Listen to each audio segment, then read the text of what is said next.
وجوههم من أثر السجود ذلك مثلهم في التوراة ومثلهم في الإنجيل كزرع أخرج شطأه فآزره فاستغلظ فاستوى على سوقه يعجب الزراع ليغيظ بهم الكفار وعد الله الذين آمنوا وعملوا الصالحات منهم مغفرة وأجرا عظيما صدق الله العظيم.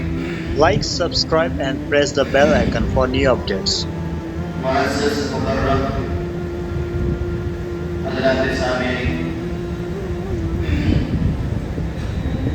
گفتگو ویسے تو 7 لوگ اللہ رب العزت کے عرش کے سائے میں قیامت کے روز ہوں گے، ان پر بات چل رہی تھی، لیکن اس سے پہلے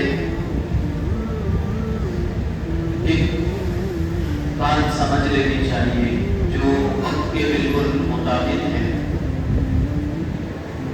دنیا کے اندر جتنی بھی تہذیبیں آئی، جتنے بھی مذاہب آئے، جتنے دین آئے، ان ادیان کا، ان مذہبوں کا جہاں اپنے شرعی احکام ہیں، انہی کے ساتھ ساتھ ان کی تہذیب بھی ہے۔ ایسے ہی اسلام دنیا میں قائم ہوا تو اسلام کی مستقل تہذیب ہے، اسلام کا مستقل کلچر ہے۔ اگر اس کو کسی بھی چیز سے نکال دیا جائے اس کی تہذیب اور کلچر کو، تو وہ کمپلیٹ نہیں ہوتا، پھر وہ ادھورا اور ناقص رہتا ہے۔ اسی میں سے ایک تہذیب اور ایک کلچر تاریخ کا ہے، کیلنڈر کا۔ اسلام نے بھی اپنا ایک کیلنڈر قائم کیا ہے، اپنی تاریخ قائم کی ہے، اور اس کی ایک مستقل تاریخ ہے۔ لیکن افسوس اس بات کا ہے کہ آج مسلمان جو اپنی تہذیب کو، اپنی تاریخ کو اور اپنے کیلنڈر کو بھول چکے ہیں۔ انہیں نہیں معلوم کہ اسلامی سال کا آغاز کہاں سے ہوتا ہے، اسلامی سال کا اختتام کہاں ہوتا ہے، کہاں اسلامی سال مکمل ہوتا ہے۔ حالانکہ یہ بات میں پہلے بھی عرض کر چکا ہوں کہ اسلام کے اندر بہت سارے احکام ہیں جو اسلامی تاریخ سے، اسلامی کیلنڈر سے جس کا تعلق ہے۔ تو اسلامی سال کا آغاز ہجرت سے ہوتا ہے۔ نبی علیہ السلام نے مکہ المکرمہ سے مدینہ المنورہ کی طرف ہجرت فرمائی، وہاں سے اسلامی سال کا آغاز شروع ہوتا ہے، آغاز ہوتا ہے۔ ہوا یوں سیدنا حضرت عمر رضی اللہ تعالیٰ عنہ خلیفۃ المسلمین، خلیفہ ثانی حضرت عمر فاروق رضی اللہ تعالیٰ عنہ کے دور تک مستقل کوئی اس طرح کا نظام نہیں تھا، اسلامی تاریخ کا، کیلنڈر کا۔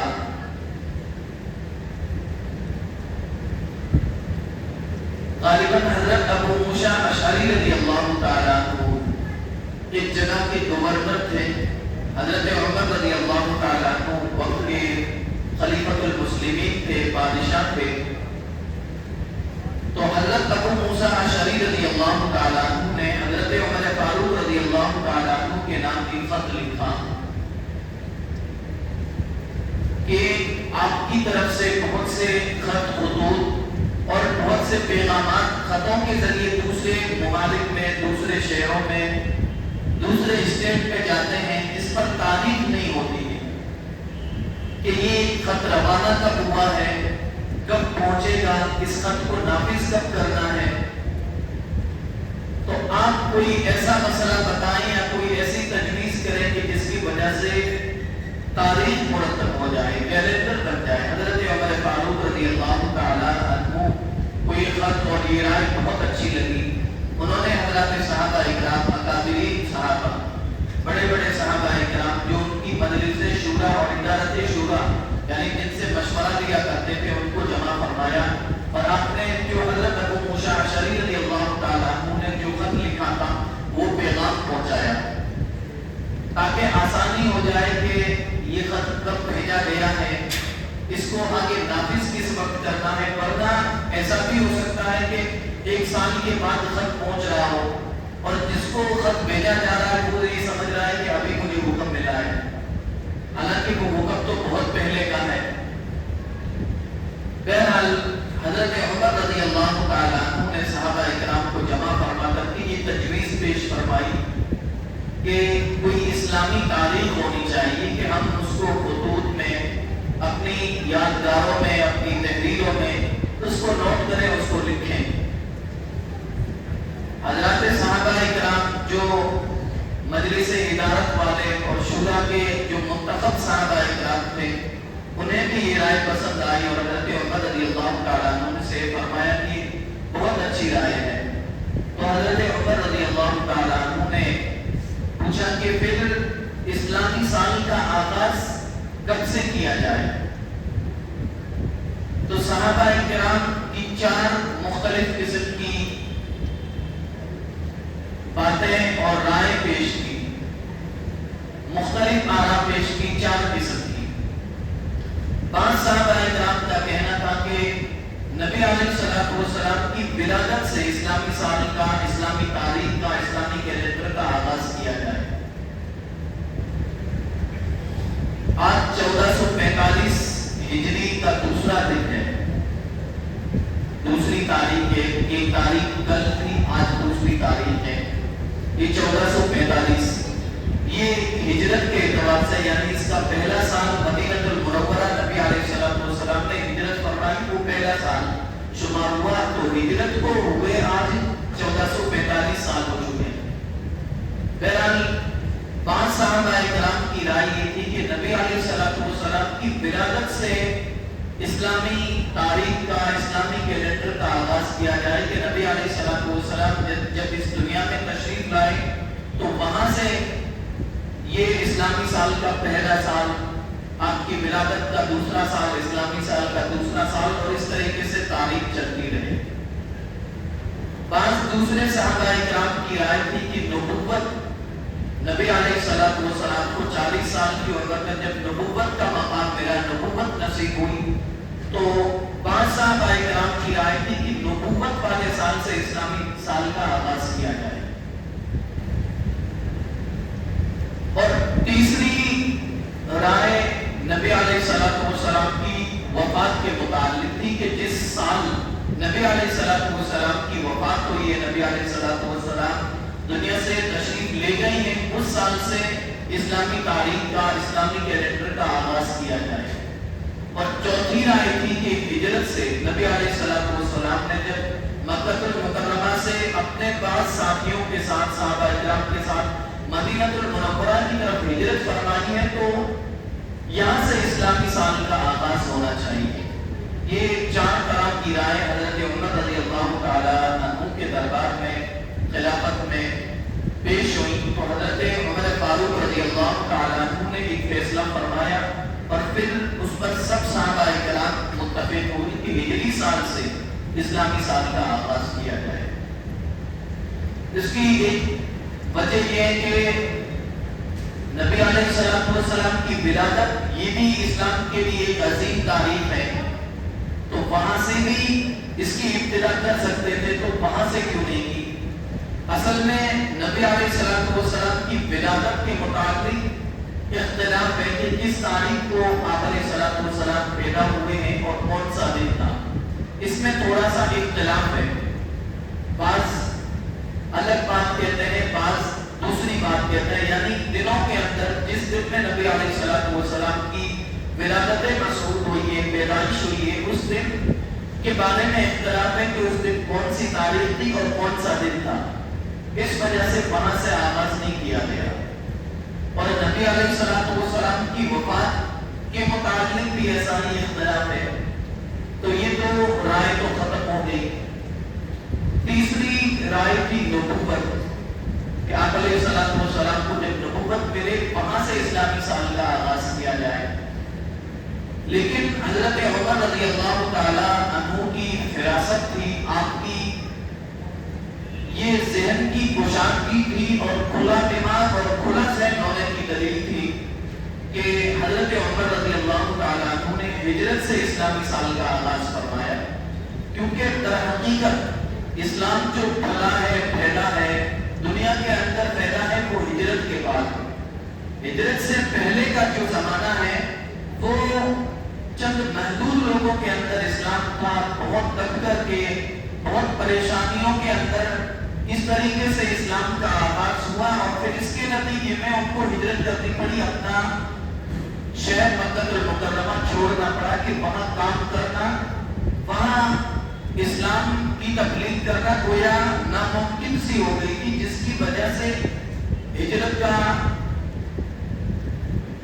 کام عمل میں آیا.